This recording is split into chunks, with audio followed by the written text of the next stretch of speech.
Hello and welcome to Bite My Pie. In the beginning there was the live CD, and it was good. Then the Distros said, let there be a live DVD, and it too was good. Thence came the live USB, and it was very good. Enough with the history lesson, but that brings us nicely to the Multiboot USB drive. No doubt you've heard of this thing called Linux, and if not, perhaps it's time to change that. Just as Windows and Mac OS are computer operating systems, so too is Linux. But unlike its two more mainstream peers, Linux doesn't just come in a single form. Instead, it has many different versions known as distributions or distros for short. While this provides plenty of variety, it can also cause confusion amongst those new to this open source operating system. What if there was an easy way to try these Linux distros on your current computer, all without having to disturb its existing OS? That's where a multi-boot USB stick comes in. In this video we'll be setting up a single flash drive with a free and open source program called Ventoy. With nothing more than a simple copy and paste, this will enable us to add multiple operating systems and then try each one in turn. So if this sounds of interest to you, stick around.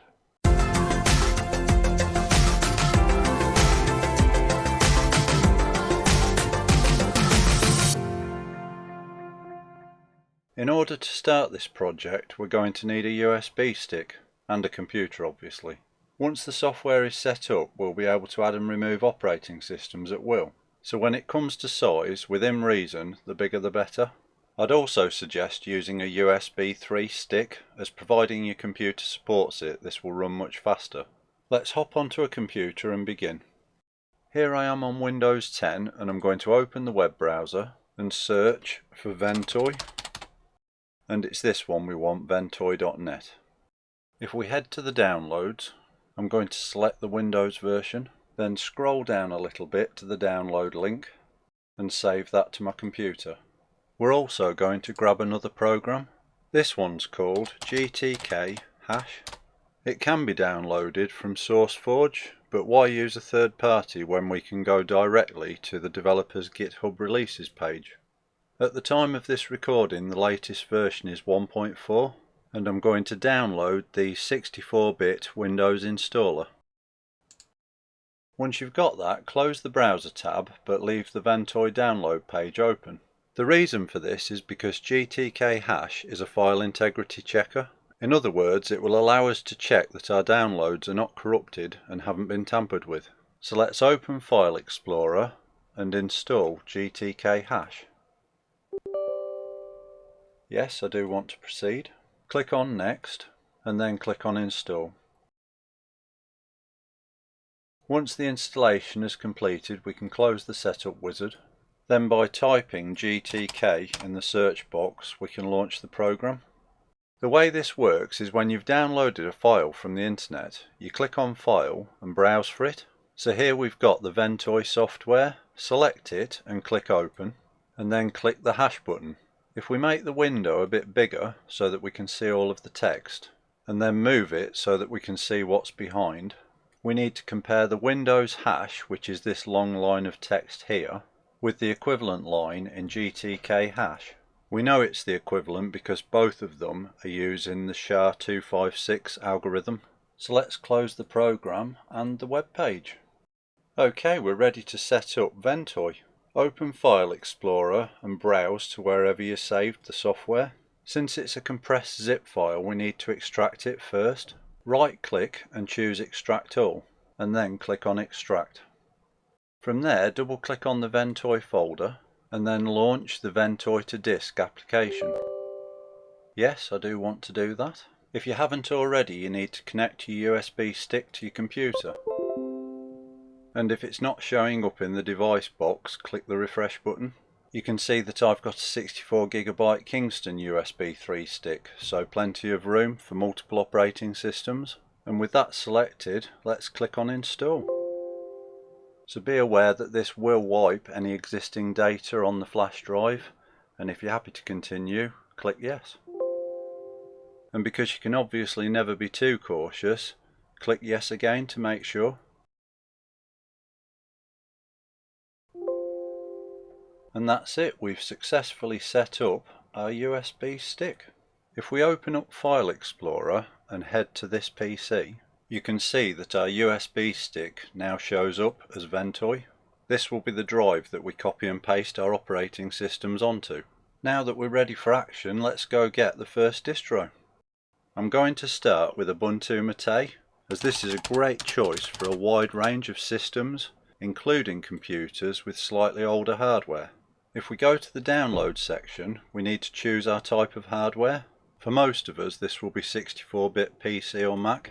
I'd recommend the latest long-term support release, which is 2004, as this is supported until 2023. I'm going to go with the direct download and save that to my downloads directory. I'll pause the video as at 2.5 GB this may take a little while. When that's completed, scrolling down the page we can find the Verify Your Download section. And here we have another SHA-256 checksum.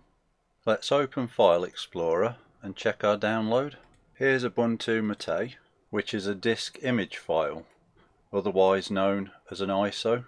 You can think of this as a copy of everything that might otherwise be stored on an optical disc, like a DVD. And it's these ISO files that we need to acquire to copy to our USB stick. But let's first verify the integrity of the download. And we can do that by opening GtkHash and then browsing for the Ubuntu Mate ISO file. Once that's loaded, click the hash button. The larger the file, the longer this process will take. Once we have the generated algorithm, we can compare the two, and as you can see we have a perfect match. Right, let's return to File Explorer and copy Ubuntu Mate. Then we can paste it into the Ventoy drive. Even with USB 3 this will still take a while, so again I'll pause the video and come back when it's complete. Now that I've got Ubuntu Mate on there, I'm going to close File Explorer and restart the computer. As your computer restarts, you need to tap the relevant key to enter its boot menu.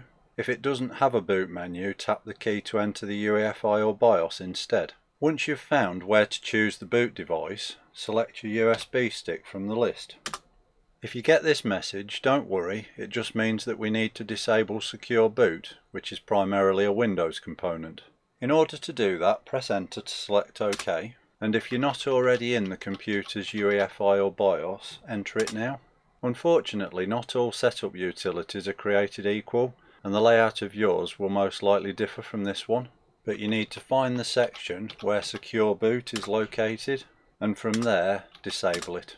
Once you've done that, you need to save your changes and exit. Re-enter the boot menu once more, and select the USB stick again. And all being well, you should now see the Ventoy boot screen. At the moment, as to be expected, we just have the one entry for Ubuntu Mate. Along the bottom of the screen we have a few extra options.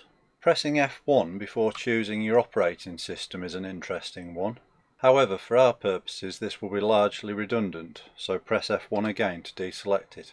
F2 gives us some power options, but as we've only just got here, I'm going to press Escape to return to the previous screen.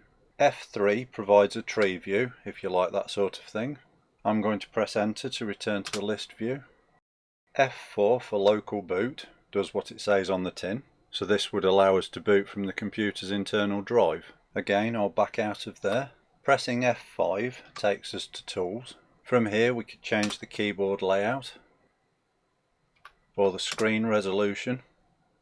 You can even alter the display mode. Ventoy UEFI Utilities is one to be aware of if you ever experience a B1 initialized library failed error message when trying to boot an ISO. In this situation, running fix up Windows B1 initialized library failure and then trying the ISO again should hopefully fix the issue. Let's return to the previous menu. The Check Plugin JSON Configuration section is a more advanced feature. If you'd like to read up on this, have a look on the Ventoy website's plugin page. I've put a link in the description. I'm just going to press Escape to exit out of there, and then again to return to the main menu. And then F6 EX menu stands for the Ventoy Menu Extension plugin. This is another relatively advanced feature designed to allow you to create your own menu. I've also included a link in the video description to Ventoy's relevant web page if you'd like to read more about this. Let's press enter to exit out of there. Right, now that we've familiarised ourselves with Ventoy's interface, let's boot the distro. And we can do that by pressing enter to select it.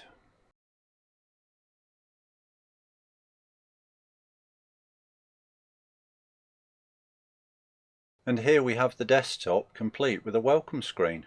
When you've finished taking it out for a spin, you can restart the system from the power button on the main menu. And when this message pops up, remove the USB stick and press enter. We're going to boot back into Windows and get another distro. Okay, so if one of Ubuntu Mate's greatest strengths lies in its ability to resurrect older hardware, perhaps one of this next distro's biggest benefits is its ease of use, particularly for those new to Linux. So let's fire up the web browser and search for Linux Mint. And it's this one we want, linuxmint.com. I'm going to head to the download section and get the Cinnamon edition. This is Linux Mint's principal desktop environment. If you scroll down the page, you can choose a download mirror at a location that's closest to you. So I'll pick one from the United Kingdom and save that to my downloads directory. While it's downloading, if we scroll back up to the top of the screen and click on Verify Your ISO, we'll select the version we're downloading, which should be the latest one, in my case 20.1, and then click on this sha256sum.txt file. I'll pause the video until the download's complete. Right, if we open our GtkHash utility and click on File, we can open the Linux Mint download and then click on Hash. Great, so we can now compare our SHA-256 output to the corresponding line on the web page. And all being well, it's an exact match. If this wasn't the case, you should download the file again, perhaps choosing a different mirror. But as my download's intact, I can close out of there. Make sure that your Ventoy USB stick is connected to your computer and then open File Explorer. We need to browse to our downloads directory and copy and paste Linux Mint onto the Ventoy drive. I'll pause the video once more and come back when the process is complete. With the distro copied to the USB drive, let's restart the computer. Enter your computer's boot menu or UEFI BIOS and boot from your USB stick. So now, just by copying and pasting that second ISO file onto our Ventoy drive, we have two distros to choose from. Let's press enter to select Linux Mint and then press enter again to start it.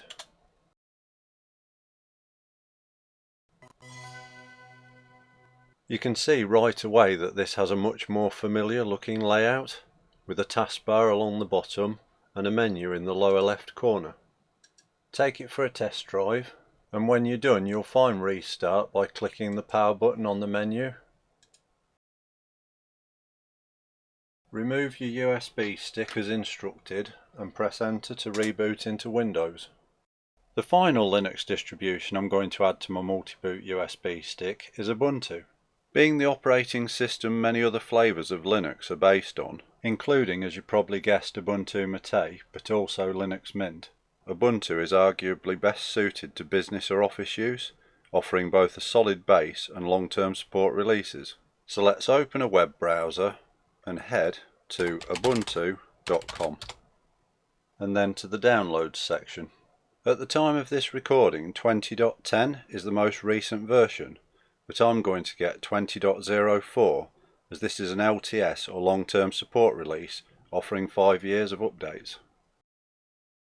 I'll save that to my downloads directory. Being another large download, I'll pause the video and come back when it's complete. Once that's finished, leave the web page open and launch GtkHash. We'll click on File and select the Ubuntu download and then click on Hash. If we move that out of the way a little bit and then click on Verify Your Download, we'll need to click on the GtkHash icon on the taskbar to bring it back into view and then compare the two SHA-256 checksums. If your download's OK, you can close the open windows and launch File Explorer and then copy the Ubuntu ISO into the Ventoy USB drive. Let's pause the video until that's complete. Before rebooting the computer to try out Ubuntu, I'll quickly demonstrate how easy it is to remove an ISO you no longer require. Let's say I've finished evaluating Ubuntu Mate. Simply right click on the disk image file and select delete. Confirm that's what you want to do, and there you have it, the ISO is gone. Right, let's reboot the computer. As before, be sure to boot from your USB stick. And as you can see, we now have a new entry for Ubuntu 20.04 and the previous entry for Linux Mint. Ubuntu Mate has gone. So let's boot Ubuntu.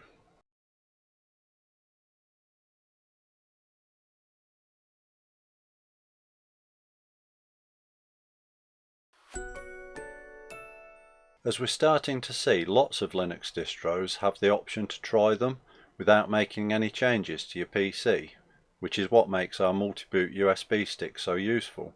But if you later decide you've had enough of Windows never-ending updates and would like to switch over to Linux, you also have the option to install the operating system onto your computer. But I'm just going to click on Try Ubuntu to proceed. And here we have the Ubuntu desktop.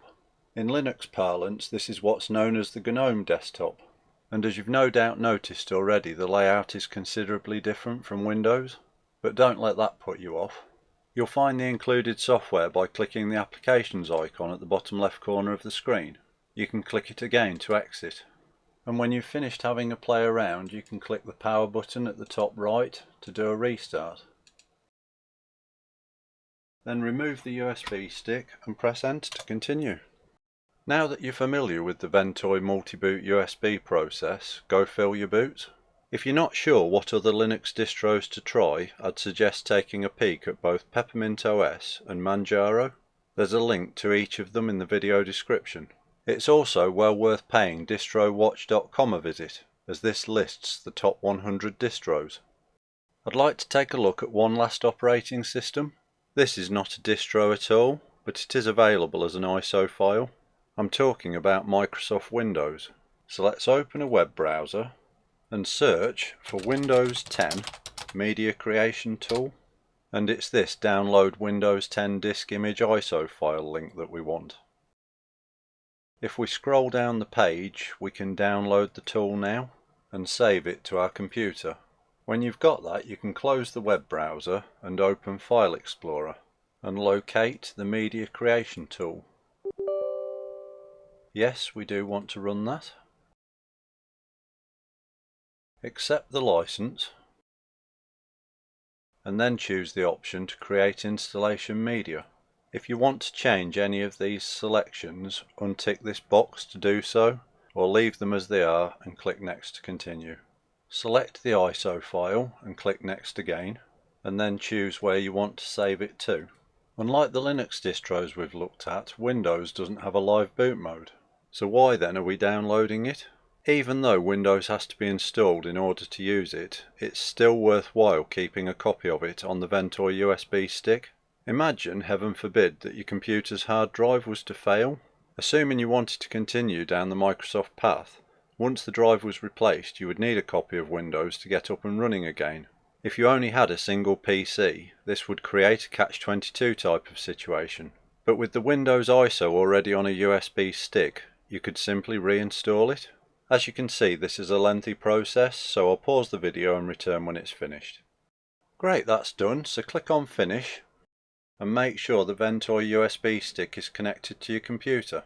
Then we're going to copy the Windows ISO file and paste it onto our USB drive. Again, this will take some time, so I'll pause the video once more. There we have it, nearly 5 GB of Windows goodness. I'm not going to reinstall the operating system right now, as I don't want to mess up my PC, but let's restart and make sure that we can at least boot into the Windows installer. So as per usual, select your USB stick as the boot device, and from Ventoy's menu I'm going to choose Windows. And look at that, the Windows setup wizard. Now that we know it's working, I'm going to exit out of there. The final thing I want to look at is updates. If we open the web browser and return to Ventoy's website, head to the downloads section and compare the latest release. Now this hasn't changed since the last time I downloaded it, but if there was a new version you'd download it to your computer and run GtkHash to compare the file checksums. Then you'd extract the downloaded software and then make sure that your Ventoy USB stick was connected to your computer before running Ventoy to disk. From there you'd check that the correct USB stick was selected, and then you'd see the latest version of Ventoy that you just downloaded and the version currently on your device. As we already knew it would be, this is currently the latest version, but I'll go through the rest of the procedure anyway. So you'd click on Update to continue and then click on Yes.